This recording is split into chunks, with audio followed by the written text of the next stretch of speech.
ዛሬ የምናገረው ስብከቴ ርዕስ መለኮታዊ ኃይል ጣልቃ ገብነት በሚል አጭር ደቂቃ ተናግረን ወደ ጸሎት እንገባለን። መንፈሳችን ዝግጁ ይሁን። መለኮታዊ ኃይል ጣልቃ ገብነት በአንድ ጉዳይ ላይ መለኮታዊ ኃይል ጣልቃ ሲገባ ምን ይሆናል? አንድ ጉዳይ ላይ መለኮታዊ ኃይል ጣልቃ ሲገባ እንዴት ይሆናል? መለኮታዊ ኃይል ደግሞ እንዴት ይገባል በሰው ህይወት ላይ? ልብ አድርገን እሱን አጭር ደቂቃ ጊዜ የለም ግን ሰዓት ስለሌለ መለኮታዊ ኃይል ጣልቃ ገብነት ማለት የእግዚአብሔር እርዳታ ማለት ነው። መለኮታዊ ኃይል ጣልቃ ገብነት ወይ የመለኮታዊ ኃይል እርዳታ። መለኮታዊ ኃይል ሰው ረዳ፣ አገዘ ወይ ፈወሰ፣ ረዳ የሚለው የእግዚአብሔር ጣልቃ ገብነት ወይ የእግዚአብሔር እጅ መዘረጋት ማለት ነው።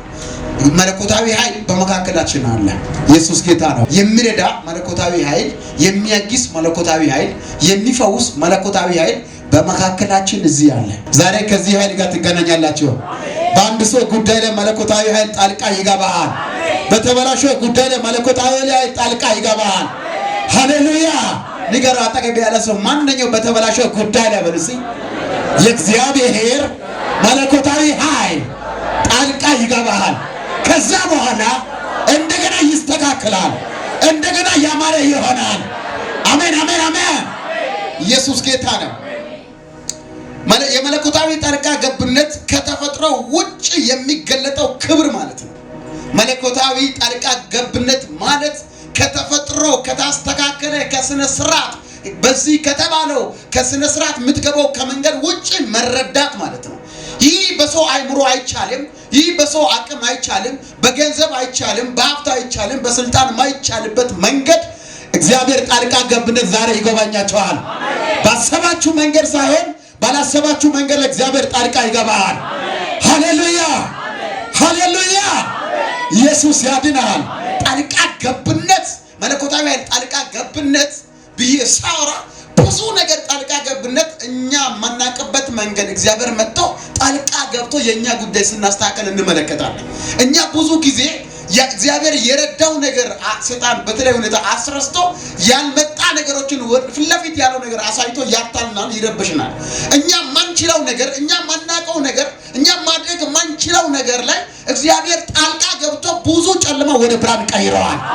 ብዙ ውድቀት ወደ መነሳት ቀይረዋል። ብዙ በሽታ ወደ ፈውስ ቀይረዋል። ጠላት እንዳወጀ ሳይሆን እግዚአብሔር እንደተናገረ እየኖረን ያለ። ሃሌሉያ! ዛሬም እግዚአብሔር በመለኮታዊ ኃይል እንደገና ይነካቸዋል፣ እንደገና ይዳሰሳቸዋል፣ በሕይወታቸው ጣልቃ ይገባል። ሃሌሉያ!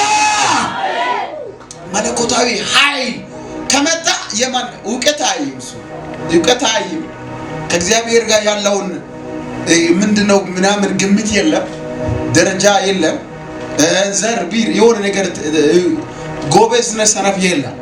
አንድ ጊዜ ከገባ ሁሉም ይገለበጣል። ዛሬ ለአንድ ሰው ላይ ኃይል ይምጣ። ዝግጁ ካናችሁ ዛሬ በኢየሱስ ይመጣል። በሕይወታቸው መጥቶ እንደገና ያቆማቸዋል። ሃሌሉያ! ከተፈጥሮ ውጪ ከስነ ስርዓት ውጪ ምሳሌ እዚህ ቸርች ስትገቡ በርጋ ነው የገባችሁ። በዚህ ብትገቡ ህግ ነው ውጪ ነው። በዚህ ብትገቡ በዚህ ኋላ ብትመጡ አጥር ሰብራችሁ ብትገቡ ከህግ ከተፈጥሮ ውጪ ነው። በበር ነው። ለምን ስነ ስርዓት ተፈጥሮ ቤተክርስቲያን ወይ ቤተክርስቲያን ያወጣው ስነ ስርዓት በሩ ይሄ ስለሆነ ነው። በዚህ ፈልጋችሁ ነው ገባችሁ። ግን አሁን መለኮታዊ ኃይል ወይ ጣልቃ ገብነት ሲገለጥ በምትሄደው መንገድ እንትታችሁ በተለዩ አቅጣጫ መግባት ትጀምራላችሁ። በኢየሱስ ስም ዛሬ ለአንድ ሰው ይሁን። አውጇለ በጌታ በኢየሱስ ስም ይሁን። ለምን ሰማይ ፈቅዷል? ለምን ሰማይ ተናግሯል? ሰማይ ከተናገረ አራት አቅጣጫ ይከፈታል። አራት አቅጣጫ ይከፈታል። የአንድ ሰው ጉዳይ ይከፈታል። ሃሌሉያ! ስርዓቱ ይቀራል ማለት ነው። ስርዓቱ ይቀራል። ያጠረው ነገር ይቀራል። ከዚህ በኋላ ማድረግ አችልም ማለት ይቀራል ማለት ነው። ለምን ሰማይ ጣልቃ ከገባ መለኮታዊ ጣልቃ ከገባ የተበላሸው የሚያስተካክል ጣልቃ ከገባ ያ የሞተው ነገር ይነሳል። ያ የተበላሸው ይስተካከላል። ያ የወደቀው ይነሳል። መለኮታዊ ኃይል ጣልቃ ሲገባ ሰው ኖርማል አይሆንም። አዳዳጋባሳ ዝም ብሎ መዋል አይችልም። ዝም ብሎ መራመድ አይችልም። መለኮታዊ ኃይል ጣልቃ በአንድ ሰው ጉዳይ ዛሬ እንዲገባ ጸልያለሁ። በኢየሱስ ስም እንዲገባ ጸልያለሁ። በተጨነቀው ጉዳይ ላይ መለኮታዊ ኃይል ጣልቃ ይግባ። በተዘጋው ጉዳይ ላይ መለኮታዊ ኃይል ጣልቃ ይግባ። በኢየሱስ ስም ጣልቃ ይግባ። ሰው እንደፈለገ ሊል ይችላል። ስም ሊያጠፋ ይችላል። በተለያየ መንገድ ሰው ሊተረጎም ይችላል። እግዚአብሔር ግን አንተን ይወዳል፣ አንቺን ይወዳል። እግዚአብሔር እሱ ሊያከብርሽ ይፈልጋል እንጂ ሊያዋርድሽ አይፈልግም። እሱ ሊያነሳሽ እንጂ ዝቅ ሊያደርግሽ አይፈልግም። እዛ ነው መጽሐፈ ሮሜ ምዕራፍ 8:19 ላይ የፍጥረታት ናፍቆት የእግዚአብሔር ልጅ መገለጥ ይጠባበቃል ተብሎ የተጻፈው። ስለዚህ ክብራቸው እየተጠበቀ ነው እንጂ ኃይላቸው ነው እንጂ ክብር እግዚአብሔር በእናንተ ላይ የተጻፈው ወይ ከዘመናት በፊት ለእናንተ የተባለው እንዲፈጸም እግዚአብሔር ይጠባበቃል እንጂ ውርደትን አይጠብቅም።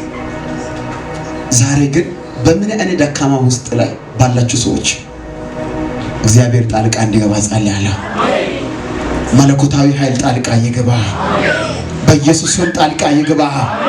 በኢየሱስም ጣልቃ ይገባ። በጌታ በኢየሱስም ጣልቃ ይገባ። ክብር ለጌታ ይሁን። እሱ ጣልቃ ከገባ ሁሉም ሰው ወደ አንተ ዞር ይላል። ከኔ ጋር ናችሁ? የረሳው ሁሉ የኢዮብ ወዳጆች ታስታውሳላችሁ? ኢዮብን መጀመሪያ ሲፈተን ሲራብ ሲጎሳቆል በቁስል ሲመታ በችግር ዞር ያሉ ሰዎች እግዚአብሔር ወደ ኢዮብ ዞር ሀብቱ አልመጣም ሳይመጣ ራሱ ከዛ ከተናገረ በኋላ ነው ሀብቱ ከመጣ ወደ ኢዮብ እግዚአብሔር ዞር ካለ በኋላ ከዛ በኋላ እነዛ ሰዎች ወርቅ ይዘው መጡ ይላል። ከኔ ጋር ናቸው? ወርቅ ይዘው መጡ፣ ሀብል ገንዘብ በቃ መጀመሪያ አልሰጡም። ከኔ ጋር ናቸው? እነዚህ እግዚአብሔር አጽናና ብሎ ሶስት ወገኖችን ከሩቅ ሀገር ቦልዳዶስ የሚባለው እንደዚህ ሶስት የላኩ ሰዎች መጀመሪያ ምንም አልሰጡም። ሰጡ የሚል አልተጻፈም በመጽሐፍ ቅዱስ ላይ መጥተው አወሩ ለአጽናኑ እንጂ። ከዛ በኋላ ግን እግዚአብሔር ጣልቃ ገብነት ከመጣ በኋላ ግን ዞር አሉ። ሲመጣ ባዶ እጅን መጡ ማለት ነው። ወርቅ የሚያስፈልገው ነገር ይዞ መጡ። ለማን? ለኢዮብ ማለት ነው። ከዛ በኋላ ያ እግዚአብሔር ጣልቃ ትላንት ደክሞ የነበረው ኢዮብ እግዚአብሔር ጣልቃ ሲገባ ደግሞ ለነሱ መጸለይ ጀመረ። የሄደው እጥፍ በረከት ተመልሶ ማምጣት ጀመረ። ማን ጣልቃ ሲገባ ነው? ዛሬ እግዚአብሔር ጣልቃ ይግባላችሁ። ክብር ለጌታ ይሁን። ስለዚህ እግዚአብሔር ጣልቃ ገብነት በህይወታቸው እንዲገለጥ ውስጣቸው መፈቀድ። እግዚአብሔር ጣልቃ ገብነት ከገባችሁ ደግሞ አትሸነፉ። ተራቶ ነው ሽንፈት አታስተናግዱ። ማንም አያስቆምም። ያሳድዳል። በዚህ ዓለም ላይ ሳላችሁ ማሳደድ የሚቀር ጉዳይ አይደለም። ከኔ ጋር ናችሁ ወይ? ያሳዳሉ ግን አይዙ ማመን አለብህ። ይሄ ነው። ያባራሉ ግን መያዝ አይችሉም። በየቀን በየደቂቃ ተለዋውጦ መልክን ቀይሮ ያለው ያሳዱሻል ግን መያዝ አይችሉም። ኢየሱስ ጌታ ነው። ለምን? ዙሪያ በክርስቶስ ደም ታጥሯል። ስትሄድበት እሱ ያጅብሃል፣ ስትወጣ እሱ ካንቺ ጋር ይሆናል። ሃሌሉያ! አብሮ ስላለ አትሸነፍም ማለት ነው። ጌታ ይመስገን። አምስተኛ መለኮታዊ ኃይል ከነካ ሰው ኖርማል አይሆንም። ኃይል ከነካ መለኮታዊ ኃይል ከነካ ሰው ኖርማል አይሆንም። ለምን ኖርማል ይሆናል? ኖርማል ድሮ በደምስ ማለት ድሮ በልቶ ቤት ሰርቼ መኪና ገዝቼ አገብቼ ልጅ ወልጄ እኖራለሁ አይልም። የለም መለኮታዊ ኃይል ከነካ እንደዛ የለም። አገብቼ ልጅ እንትን አድርጌ እኖራለሁ አይልም። በምን ላስደስተው? አምላኬ በምን ላስደስተው? እንዴት አድርጌ ላገለግለው? እንዴት አድርጌ ለሱ ልኑር? እንዴት አድርጌ ምን ልስጠው? ምን ላድርገው? አምላክን ማስደሰት ብቻ ፎከስ አድርጎ